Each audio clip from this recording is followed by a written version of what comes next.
Excellent. My name is Mario Nasfer, the host of Heroic Hospitality. I have today with me Eduardo Lalo González. Thank you so much for joining us. Thank you so much, Mario. In the dance floor of Beacon. It's going to be a little bit different tonight. I love it. I love it. I love the vibe. Thank you so much for having me. Of course. I look forward to kind of diving into today's episode and learning a lot more about kind of you and your family and your history with tequila. Yeah. And how legacy is so important to your region and what you have presented to the world. I'd love to hear a little bit about kind of, the beginnings of your story, so. You know what? Like it's something that I don't know if it's cultural in Mexico. My family, like I was born and raised in Guadalajara, Mexico, and lived there for basically all my life until like a year and a half ago that I just moved to Austin. But I mean, I because of the business and tequila, which it's like you can only make tequila in Jalisco or Tamaulipas.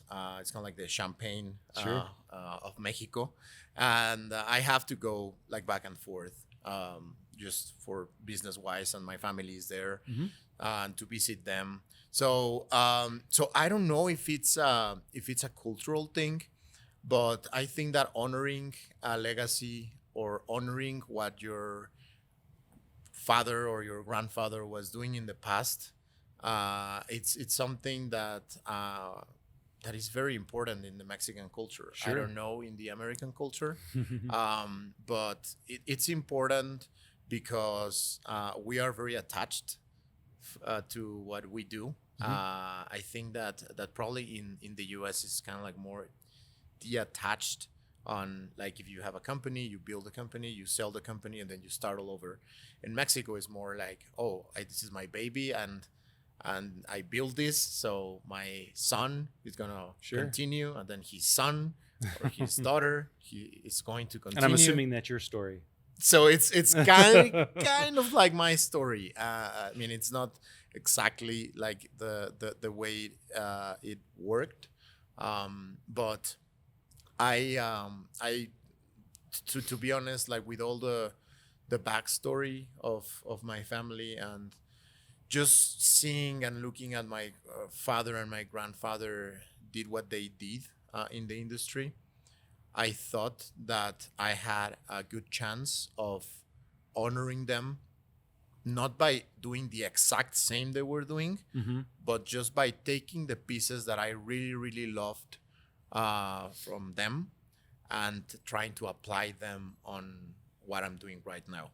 I think that, and we talked about that yesterday, because I think it's very important to mention that it's not only doing the exact same thing that your grandfather or your father or your like ancestors, is that a word? Of course. Were doing.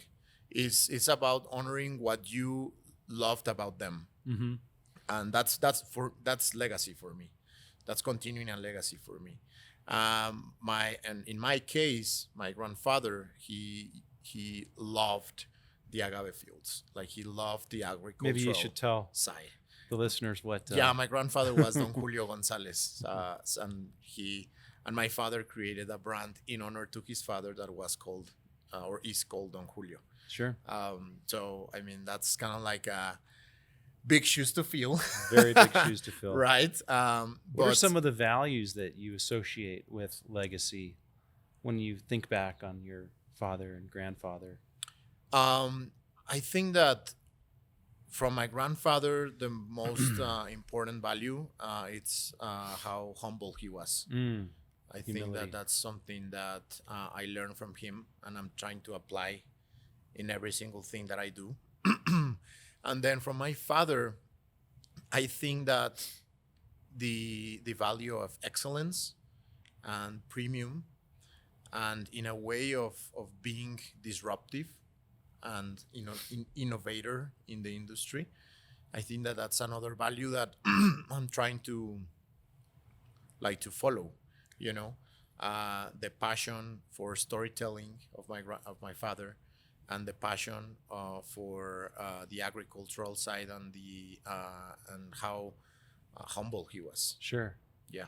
That's amazing. That's amazing. You know, preparing for this interview today, I was thinking about how you've influenced our business and our culture at Beacon, and my approach to our bar program is we're a very highly stimulating environment, so it's a lot of energy, and so offering people a lot of choices isn't always in the customer's best interest.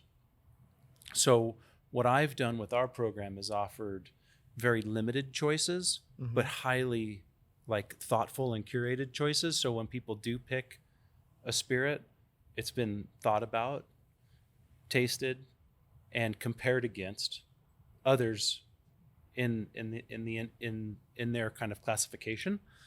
And time again, Lalo was the winner, the clear winner.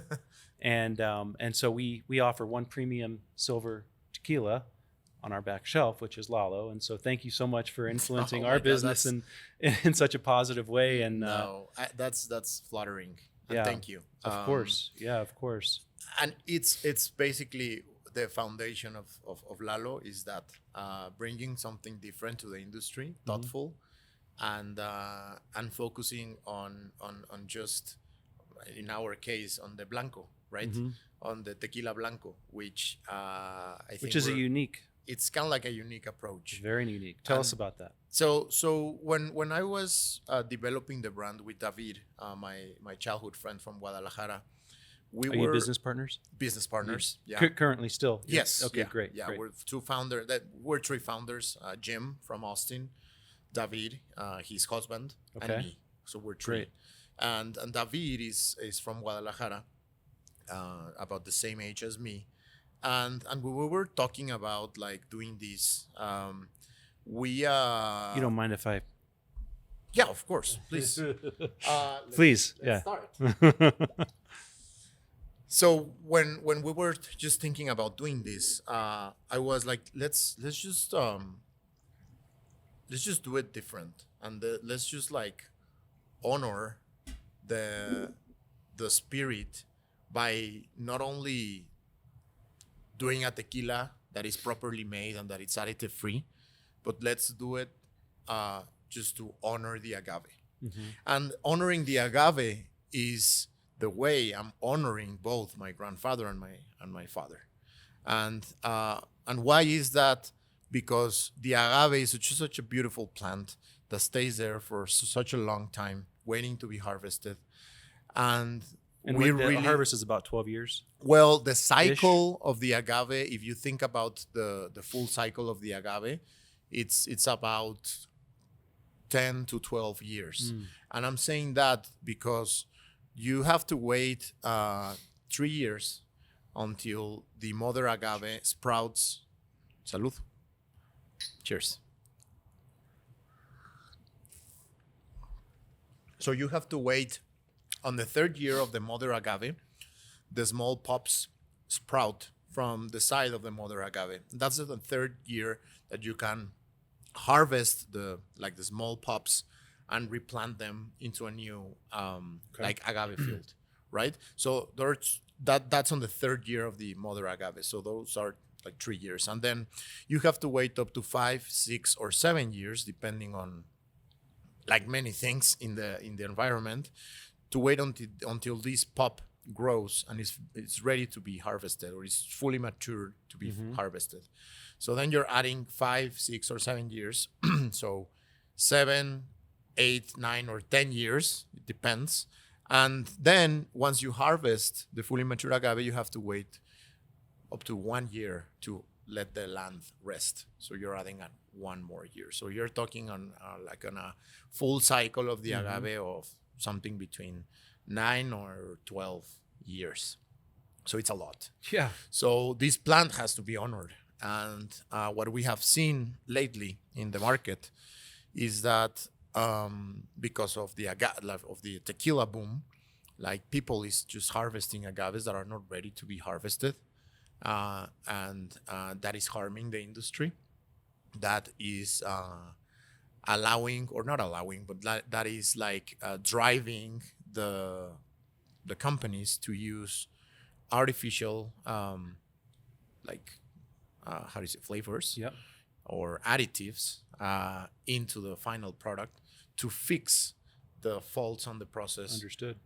to fix the immature agaves, to fix the column distillation, to fix the accelerators on fermentation process, to fix if you're using a diffuser on the extraction and cooking process. So Are there mechanisms in place that regulate the use of these no, impure that's items? that's kind of like the main issue right now, is that you don't have to disclose on the label if you're using additives or not. You don't have to disclose on the label if you're using diffuser or not, you know.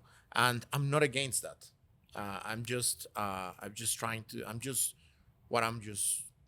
seeking is transparency Yeah. in the industry. So, with that being said, when we were developing the brand, we were like, it's just great if we can, with Lalo, if we can honor the agave, and we are honoring the agave by only doing a blanco. That's it. And when we were presenting the brand to the distributor, and they were like, yeah, well, that's great, your blanco, whatever, and when are you coming with a reposado or an añejo or an extra añejo? And we were sitting at a table with them, and we were like, no, we're not doing that. And they were like, well, your brand is not going to work. And we were like, well, if you give us the opportunity, we want to prove you wrong. And I think that Yeah. so far, I mean, we're proving them wrong on a good way. That like tequila can be successful by only having a blanco, and by focusing on a blanco, and being thoughtful on the agave, and being thoughtful on the agricultural side and the production side, and just I think that focusing on just one and letting the others do the age expressions, which there are great tequilas out there that have reposados, añejos, or extra añejos. Just let them do, you know, the age expressions, and we just focus on one, and we really think that we can be successful and have an impact in the industry. I think that that's the most important thing, most than being successful, have an impact in the industry by only For doing us, a it blanco. opens conversation too. Oh my It God. opens conversation with the guest, because you can talk about Yeah. and distill, why we've only chosen to offer one premium silver, one premium blanco tequila, and why you choose, Lalo chooses to only produce blanco. Yeah. So it opens people's eyes, and it becomes a way to party, to a way to enjoy something that was produced with heart and soul and love and a lot of effort to get from Jalisco Yeah. to Denver, Colorado. Yeah, it's a lot of work. Mhm. And I mean, I don't blame the consumer that they're like, just like, it doesn't matter, like, I'm gonna shoot it. It's fine. It's a celebratory spirit. You can shoot it, but shoot it thinking on like all the process that is behind this spirit, you know. And we're not the tequila brand that stands for, oh, this is only a sipping tequila, right? Like, you can do shots, you can put it on a cocktail, but just be mindful and respect like the process behind it. It doesn't matter if you're shooting it, mixing it in a cocktail. It just, because we really think that the cocktail world, for example, and the mixology world, like, complements the spirits world in such a way that I think that they cannot live without each other. I would agree. So Yeah. I love when people starts playing with Lalo and makes like this super like, you know, strange and like unique recipes, at the same time simple, because we Sure. prefer the simple approach in cocktails. But at the same time, it's just great to see like how someone could be so disruptive on the cocktail side with such a simple and transparent For and sure. honest spirit, right? So yeah, I mean, And obviously one of the the major component in that bottle is water, and Yeah. you have resource and access to some of the best water, from what I understand, in the Highlands. Tell us a little bit about that, because water obviously is without Water. without water there's no life. Right? There's no life, and there's no So- tequila. And I mean, water is very important, Mhm. and responsible sourcing of water also is very important now more than ever. and to talk about it too. Yeah, and to talk about it You too. know, it's really important. For example, in Lalo, which is an 80 proof or 40 ABV, Mm-hmm. 40% is tequila, 60% is water. Yep. So water is very important, and the water source that we have, it's on the aquifer, on just beneath the distillery, Okay. and it's like kind of like 300 meters. Like how do you say, like Yep. underground, Yep. Deep. Yep. deep, and something very particular about the soil of the highlands is, if you go there, it's like kind of like a red clay soil. It's red, like you can see it. It's red, and it's red because it rusts with all the minerals that Okay. they have, because of the water. When it rains, it rusts, and that's why it's red. Okay. So it's kind of like interesting. That is very cool. So Yeah. the water is in contact with the soil, and it's very rich in minerals, and it's just a way of us to balance the product with this minerality of the water, but also this fruity, floral flavor profile that the Highland Agave gives to the final product. Sure. So water is very important, and I was mentioning responsible water source also. So I mean, in our side, we have, all the requirements that you need to use the water, but also like to just don't over explode the well that is there, and use only a certain percentage of the water that is available, which is also very important. It's amazing when you think about indigenous aspects of what you make and produce culturally. Like in your town, do you have anything in place or mechanisms in place to like support the local community and kind of what you do for kind of the younger generation Yeah. that aspire to kind of fill your shoes one day? We have multiple. I hate to say programs, because usually, like a program, like it's kind of like a way of a company to talk about it, and then they will make I know what money you're out of saying. it. So I mean, there are multiple ways that we are supporting the community.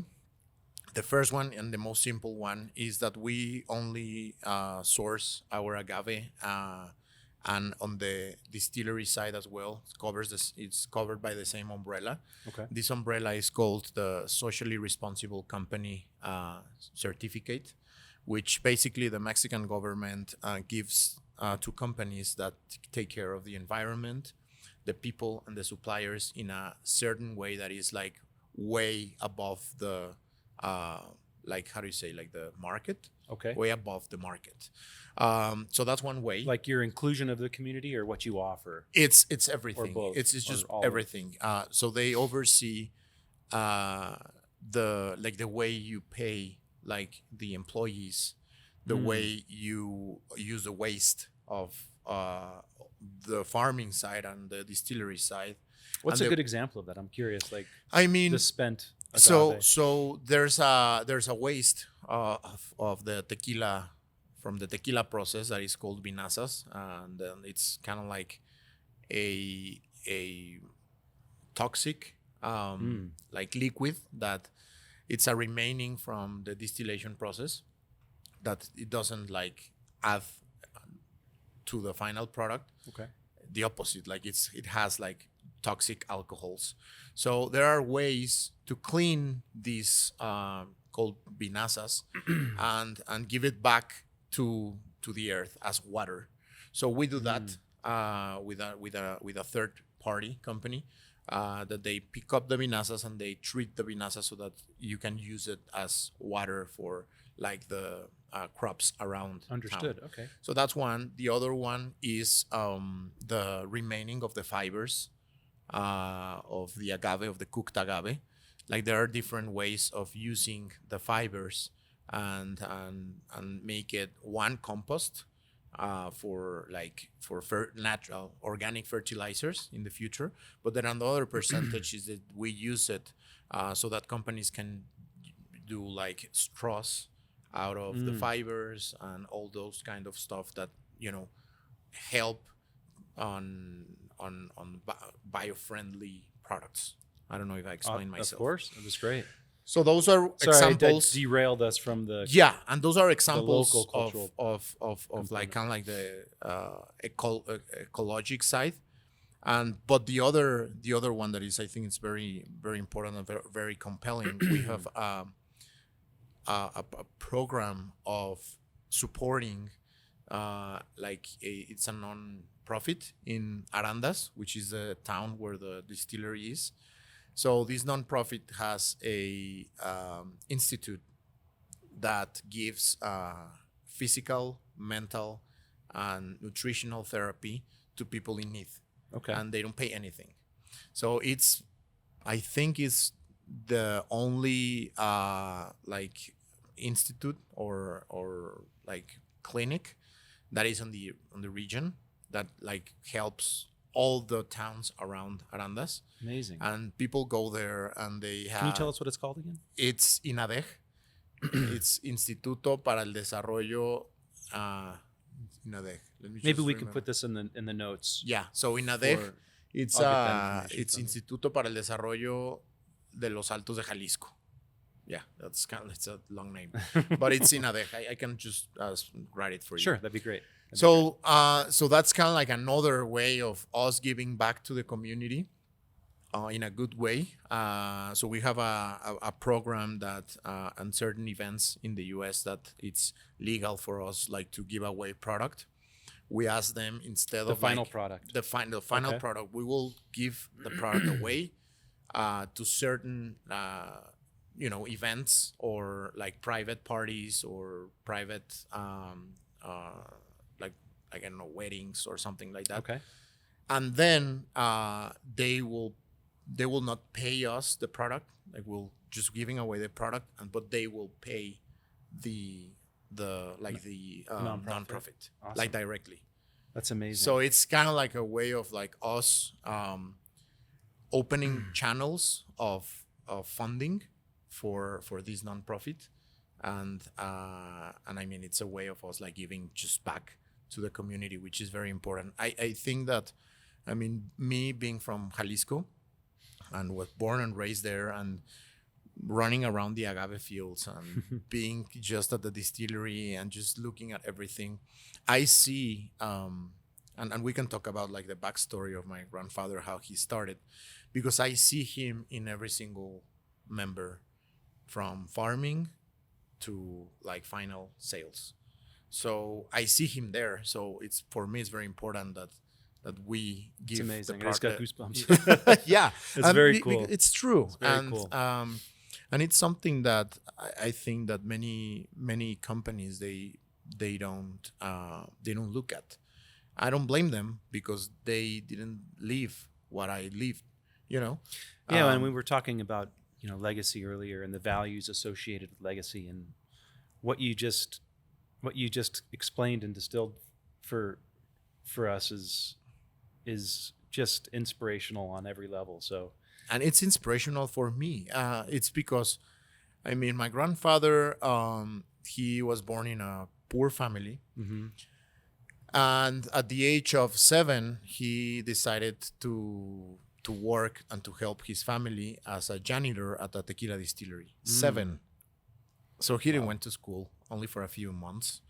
And then years later, 10 years later, actually, after asking a loan to the rich, one of the richest family in town, he went to this guy. How old was he when he asked for this He was loan? 17. So 10 years later. Wow, that's 17. Imagine like a lot of 17-year-old. Yeah, crazy.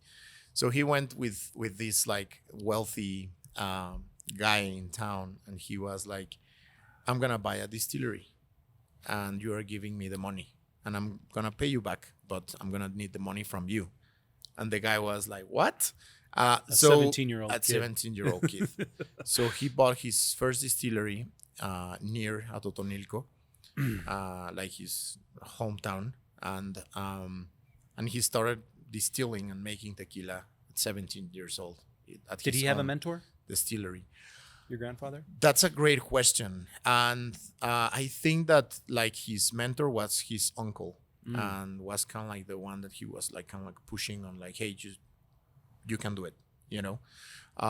So From an emotional standpoint, not necessarily a technical standpoint. not technical, but probably technical as well. I mean, I have to be honest. I don't know exactly like Sure.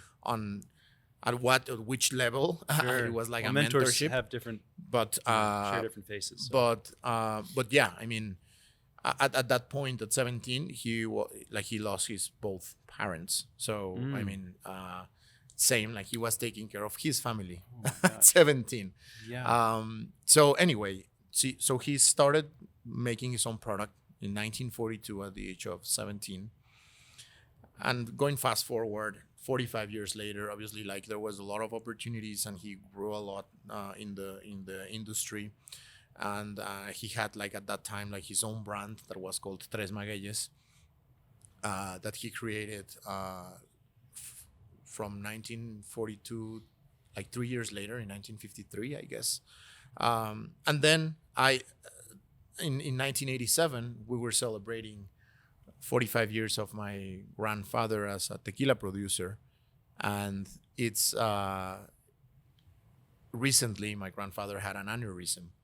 So my family retired him from the daily operations of the company, and he was He kind need of to be retired by the family. yeah, Not himself, not obviously. himself, obviously not Because- himself. Yeah. Like I could super only hard imagine. Yeah. super hardworking, Convincing your guy. grandfather to And, like not and they drive were a car like, or hey, anything. like you're It's like, you're handling like a lot of stress, and I mean, it's not good for you. So they just like let him do all the farming side, all overseeing like the agaves and everything. But I mean, imagine like him working since 7 years, and then his family telling him like, hey, like you cannot like Sure. keep doing this. So he was kind of like down, and as a family we decided to honor him with a bottle with his name on this bottle for the 45th anniversary dinner party as a tequilero in Guadalajara. And my father was kind of like the disruptive in the family. He was more thinking ahead always on especially on like where tequila belongs on his own mind. So that tequila was Don Julio. It was released in 1987 at this dinner party. Obviously, it was huge. 40 years after you started, 42 years? 45 years. 45 years. From 1942, 45 years Okay. later, 1987. So it was kind of like a huge success. Like all the people, they were like, oh my God, the bottle is beautiful. Like the tequila is delicious. And it was kind of like a special reserve that we had as a family. And at that point, my father was like, I think we have something here. And he was very stubborn about launching this into the market and as a premium brand, right?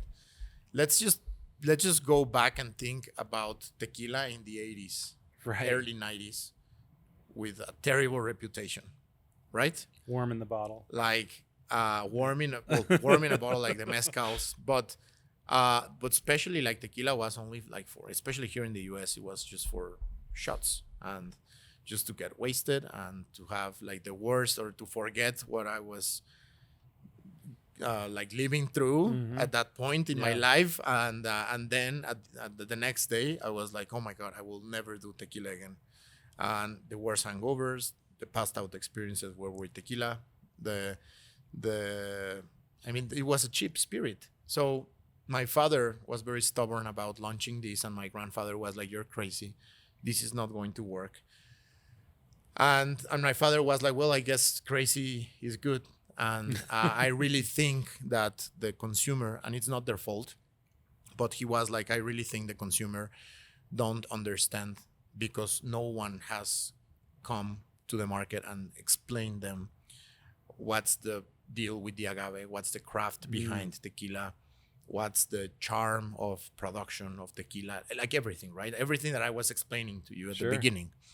And then my grandfather was like, no, but this is too expensive. Like, people won't pay for it. And then my dad was like, yes, I think that tequila can compete against expensive whiskeys, expensive cognacs, and tequila is up there. So so he finally launched Don Julio 2 years later in 1989, the same year I was born. So it's kind of like, I mean, I've been living the world of not only tequila, but premium tequila since I was born. And it was just natural for me the way I learned. You never stop learning in this industry. And I could never say that I'm an expert in this industry, because I'm not, because you never stop learning. But I think that the way I learned and the way I was living my tequila experience since I was like a kid, that lighted up kind of like my desire of continuing this, building my own story, but at the same way, like honoring this legacy, the love and passion for the agave fields, and the love and passion of my grandfather, and the love and passion for the excellence and premium of my father with Lalo, which I think it's kind of like two ingredients that blend together and creates something like this that I really think that we can have an impact in the industry beyond my story or what I am. Sure. I mean, I don't care about that. Actually, like Lalo it's my name, but it's also my father's name. He passed away 6 years ago, and it's a way of honoring him by putting his name on the label. So it's not about me, but this is beyond the Lalo González or the Eduardo González Garcia, which was my father. This is more about like the Mexican ownership, which is very important nowadays in the tequila industry. You don't see tequila brands that are owned by Mexicans. I mean, there are, but just a few. The majority of them, they're owned by big conglomerates, and they're not Mexican. Which, again, I'm not saying that it's bad, but tequila is our Mexican spirit. Sure. So I think that it's very important, Keeping like the to heritage. keep the heritage and keep the ownership and the Mexican ownership in the brand. Well, the fact that you're a lifetime learner, and I think that what's powerful about being a lifetime learner through your lens is that ability to have empathy and humility, because those for me are the best types of people to learn from. Yeah. And clearly you're also in that same kind of bucket of people with your father and grandfather. Yeah. So that's very inspiring for a lot of people, and specifically from the Mexican culture. I grew up on a border state, so I would always go to Tijuana from Arizona, and it's exactly the way you described. But as we kind of evolve and grow up a little bit, it is important, if we can ask kind of whoever's listening to this, just the next time you take a sip of tequila, to understand what it took to get here, and then and B, what it took to produce it, and the story behind and the hard work. I mean, the hands that are involved in the process since the beginning, like harvesting agave by hand by the jimadores. Like a single jimador can harvest like up to 120 agaves per shift by hand. Like there's not like a machine there, like just harvesting agaves. And then the people that cuts the agave in 4 parts and load the oven, the brick ovens that we use. That's one. And then second, like the family that oversees the farming side, but also the distillery side, which is kind of like a very interesting story about friendship and family. The owners of the distillery and the farmers that where we source the agave from, they used to sell agave to my grandfather like long time ago. So it's kind of like same like this relationship of like families and I don't know. I mean, it's just taking the next step on every single process of. How many people do you think you employ in your town, in your region, roughly? I think that at the distillery we're about 30, 38, around 38. Maybe a better question is how many people do you think you influence? Types of people, because we talked a little bit about the fertilizer and kind of the byproduct of Oh yeah, of like the indirect process, like indirect. Like I just feel like it's countless amount of families that you have a positive influence on. That's a great question, and you're the first one who asked me that, and I mean hundreds. I can only imagine. Yeah. And I mean, not only on the business side, but we are trying also like to influence people that is in this business also, and just by doing what we're doing, we're trying to influence on like, hey, just do it properly and do it right, and Love that. it's Integrity. It's is what I integrity. heard It's just now, integrity on the product, and it's funny. Like many people ask when I explain like the story that we sold Don Julio in 2003, and then the people is like, oh my God, for sure, like you made a lot of money and your family made a lot of money, and I was like, well, my father made money, but I didn't make any money. And then we went through a difficult financial situation years later, that I had to drop out of school and just start doing my own like stuff, and I'm very thankful that happened, because that took me to this path of doing this. And I mean, while I was like developing the brand, I was there at the distillery helping them labeling and moving around cases. And if I saw like a mistake on the bottle, I was like, okay, I'm gonna fix this. And I was like, I basically, David and I, we were like there, like, and still, I mean, I'm in the market, like, like traveling and telling the story and trying like to spread the word. Forget about Lalo, the brand. Spread the word about additive-free Blancos, right? And then obviously I'm representing Lalo and Lalo. I'm representing the brand, but it's beyond just the brand, right? Like in the States, you'd probably say like lobbying your government or your legislative branch of the government. Like, is there anything that we can do to help raise awareness to that, to where there are guidelines and regulations to production? Yeah, I think that the rules right now on the tequila are outdated, so they have to update the rules on labeling, on many other like regulations around production, and if you're using additives or not. I mean, I can only influence at a certain point, and I mean, if that works, fine. If not, then I mean, I'm not gonna stop doing what I'm doing, because the regulations are not the best for us, right? Of course. I'm gonna just keep doing what I'm doing, and I'm trying to influence people, people by people. I always say that. People From one individual to another.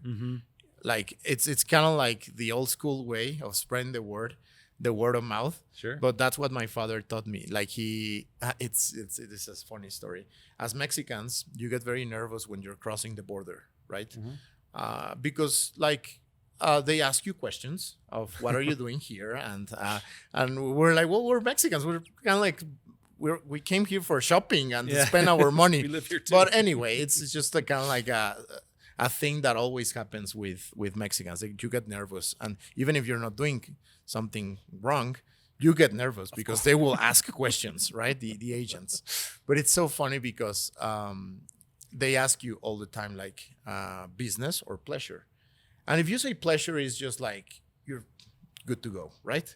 If you say business, then what type of business are you doing here? And when we were crossing the border with my father, and he was kind of like very all the time trying like to bring me to meetings, and he was just sit there and just listen. Like a true elder. Yeah. So and then like even in vacations, like from Mexico to the US, he used to take us a lot of like to New York, because like he was like working the market there. And when we were crossing the border, he was always saying like, oh, business or pleasure, and he was like, business. And we were like, oh my god.